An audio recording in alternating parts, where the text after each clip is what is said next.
Hello everyone, welcome to the law code by Satish Pandey. तो आज का जो हमारा सेशन है वो होने वाला है समन्स के बारे में एंड अटेंडेंस ऑफ विटनेसेस के बारे में। मतलब कैसे हम विटनेसेस जो होंगे, जो भी हमारे गवाह होंगे, उनको समन कैसे देंगे एंड उनका अटेंडेंस कैसे होगा कोर्ट के अंदर अंडर सिविल प्रोसीजर कोड 1908। ये जो हमारा सेशन है, ये जो टॉपिक है, ये कौन से ऑर्डर के अंदर आता है? तो ये ऑर्डर आता है 16 के अंदर। तो आज का ये जो सेशन है इसको स्टार्ट करते हैं। सबसे पहला जो पॉइंट आ जाता है वो आ जाता है list and summons of witnesses के बारे में। अब रूल जो 1 है वो क्या बताता है? लिस्ट ऑफ विटनेसेस के बारे में, समन टू विटनेसेस को, कि जो भी पार्टीज होंगी, अब मान लो ए एंड बी के बीच में केस चल रहा है कोर्ट के अंदर। ये दोनों पार्टियां हैं, पार्टी 1 पार्टी 2।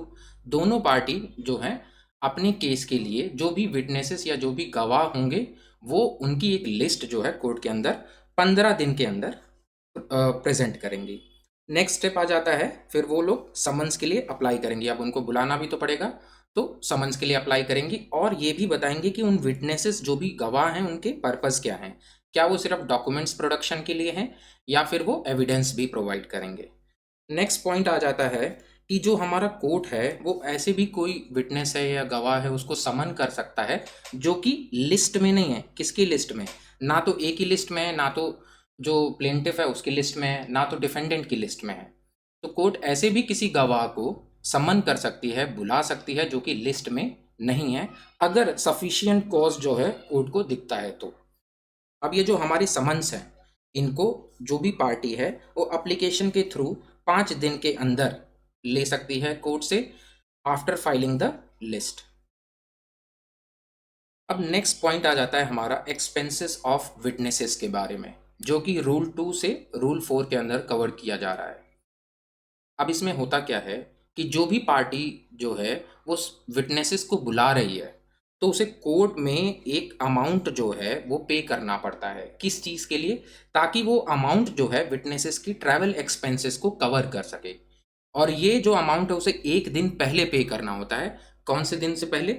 जैसे ही समन ग्रांट किया जाएगा उससे एक दिन पहले उसको वो जो अमाउंट है ट्रैवल एक्सपेंसेस को कवर करने के लिए कोर्ट में पे करना पड़ेगा।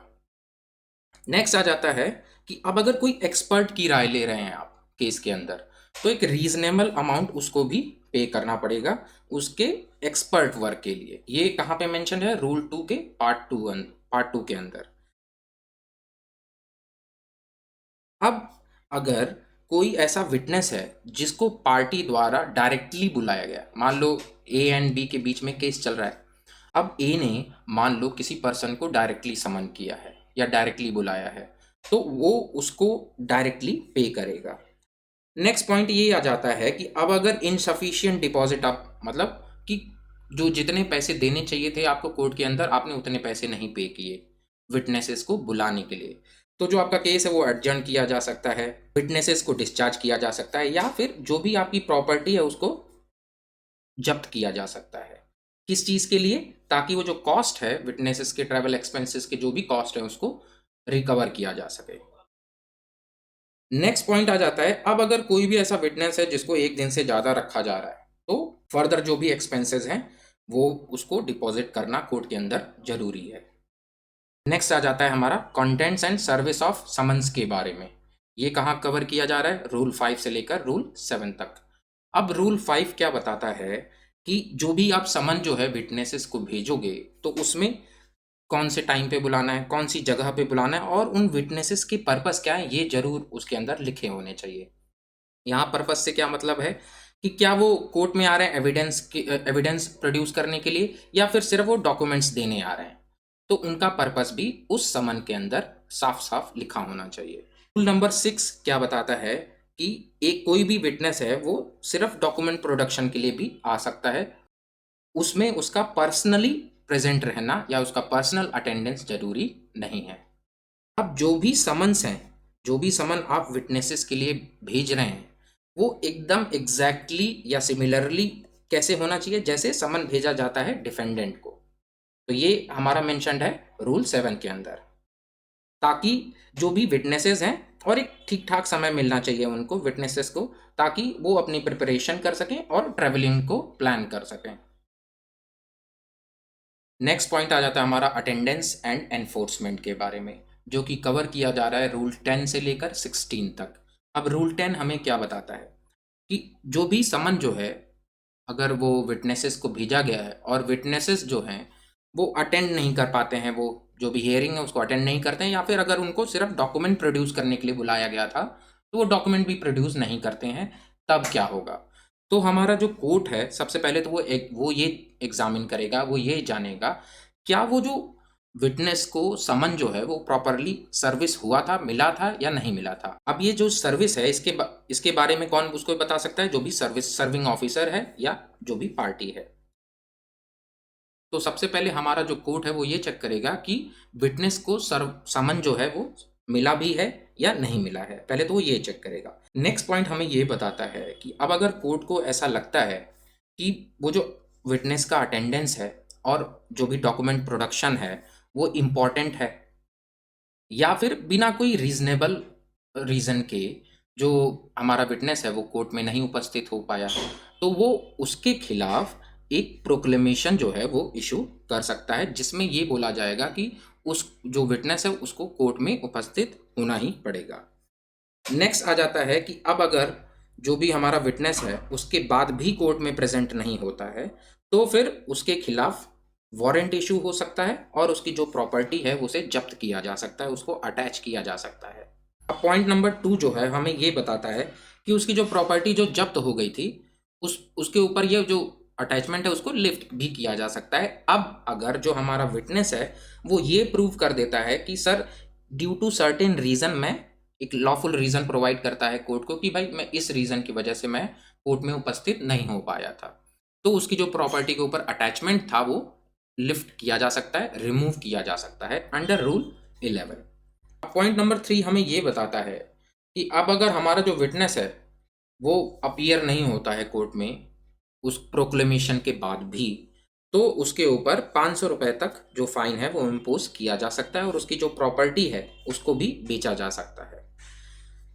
पॉइंट नंबर 4 हमें ये बताता है कि जितने भी विटनेस हैं, जो भी विटनेस है उनको सारी हियरिंग जो है उसको अटेंड करना पड़ेगा जब तक कोर्ट उसको जाने के लिए नहीं बोलती है।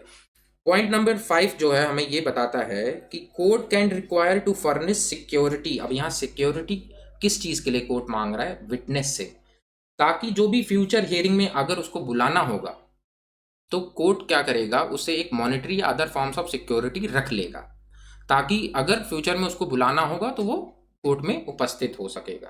तो कोर्ट यहाँ पे सिक्योरिटी मांग रहा है किस चीज़ के लिए? फ्यूचर हियरिंग के लिए। अब कुछ एडिशनल पावर्स एंड रूल्स के बारे में भी जान लेते हैं। तो कोर्ट क्या है कि कोई ऐसे भी पर्सन को समन भेज सकता है जो कि पार्टी द्वारा मेंशन्ड नहीं है, अगर जरूरी है तब। अब नेक्स्ट पॉइंट हमें ज्यूरिसडिक्शन के बारे में बताता है। ज्यूरिसडिक्शन मतलब कि कोई भी ऐसा विटनेस है वो कब जो है कोर्ट की जो भी हियरिंग है उसको अटेंड कर सकता है या कब उसे अटेंड करने की ज़रूरत नहीं है। अब अगर वो जो विटनेस है वो कोर्ट के 100 किलोमीटर के रेडियस के अंदर रह रहा है नॉर्मली, तो उसको बुलावा भेजा जा सकता है, उसको समन भेजा जा सकता है और उसको अटेंड भी, वो जो हियरिंग होगी उसको अटेंड करना पड़ेगा। या फिर 500 किलोमीटर तक भी, अगर वो जो एरिया है वो कनेक्टेड बाय गुड ट्रांसपोर्ट है, तो अगर ठीक ठाक या ठीक ट्रांसपोर्ट सर्विसेज अवेलेबल हैं तो 500 किलोमीटर तक का वो रेडियस हो सकता है। नेक्स्ट पॉइंट है कि जो अगर कोई समन विटनेस है जो वो अरेस्टेड है बट कोई एविडेंस नहीं दे सकता। क्यों नहीं दे सकता? कि क्योंकि पार्टीज ही प्रेजेंट नहीं है। अब ए एंड बी के बीच में केस चल रहा है। अब जिस दिन जो विटनेस है उसको जो गवाही देनी है या फिर जो भी एविडेंस देना है या फिर जो भी डॉक्यूमेंट प्रोडक्शन है, तो अगर पार्टी ए भी नहीं है, पार्टी बी भी नहीं है कोर्ट के अंदर, तो वो जो विटनेस जिसको अरेस्ट किया गया था उसको बेल पर रिलीज किया जा सकता है। नेक्स्ट एंड लास्ट पॉइंट हमारा ये आ जाता है कि अब अगर कोई भी पार्टी जो है, यहाँ सीधा पार्टी की बात हो रही है जिसके बीच में केस चल रहा है, अब पार्टी ए या पार्टी बी जब उनसे कोई भी एविडेंस या फिर डॉक्यूमेंट प्रोड्यूस करने के लिए बोला जा रहा है, तब अगर वो डॉक्यूमेंट जो है या जो भी गवाही है वो कोर्ट के अंदर नहीं देंगे, तो जो जजमेंट है, ऑब्वियसली जो जजमेंट है वो उनके खिलाफ भी जा सकता है, चाहे वो जजमेंट हो चाहे वो ऑर्डर हो, उनके खिलाफ जा सकता है अंडर रूल 20। तो ये था आज का हमारा टॉपिक, जो कि किस चीज़ के बारे में था, समन ऑफ विटनेस, कि विटनेस को कैसे समन भेजा जाएगा, और उनके अटेंडेंस के बारे में। Thank you guys for watching this lecture. Kindly like, share and subscribe to my YouTube channel. That is The Law Code by Satish Pandey. धन्यवाद everyone.